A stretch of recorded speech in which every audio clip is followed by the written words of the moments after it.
Good morning here. Happy Friday. It's Brett with Directors reaching out with this week's Friday market recap for us. So as always, like to start off with the closing prices, the 10-year note.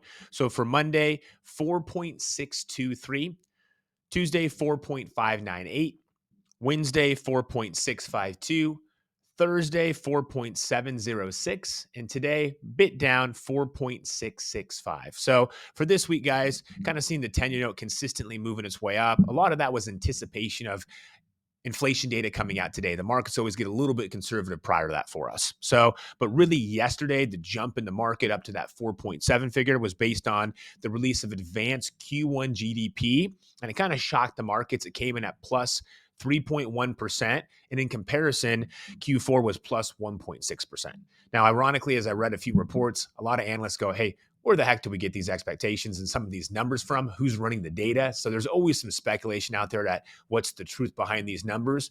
But regardless, that release caused the market to jump up some. Now today, a little bit of improvement, which was nice, or settling in the markets because PCE inflation data came out, but it came very much at expected levels, which in the last maybe a couple of months here, oftentimes inflation data came in quite a bit different than expectations, which really rocked the market. So today, the PCE numbers were month over month plus 0.3%, and year over year was plus 2.7%. So, ultimately, this week marks the highest we've seen the 10-year note and mortgage rates, so far in 2024. So hopefully that's the peak and we start seeing things come back. But next week also brings the Fed meeting. So at this point, analysts, of course, have completely switched the mindset that, hey, at this meeting here in May, they do not expect now to see the Fed's lower rates. I think they are pushed that quite a bit further down the road for us this year.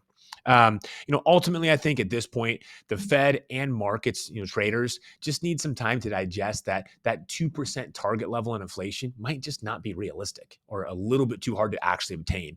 If we're seeing numbers in the mid twos, like today, 2.7, that's still a huge difference than what we saw a year ago. And maybe that's enough, at this point. I know there's been comments from some of the European central banks to say, hey, we want to see things come down, but 2.0 might be a little too aggressive. Maybe mid twos is okay, and start looking at other factors in the economy. I think one of the concerning things, in my opinion, now is everything seems to be hyper-focused on inflation when there's so many other factors out there, especially consumer debt and U.S. debt that's not being talked about. So it'll be interesting to see in the next few months if inflation stays in the mid twos, if that's enough to get the mindset shifted and focusing on other aspects.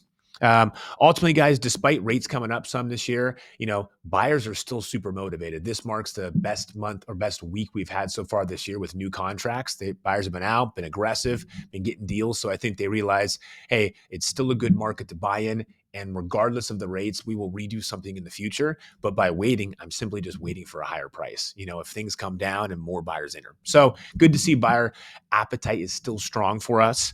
Lastly, as always, any questions, scenarios, we're around all weekend. Feel free to reach out and we're always happy to help. Hope everyone has an awesome weekend here and look forward to catching up soon. Bye.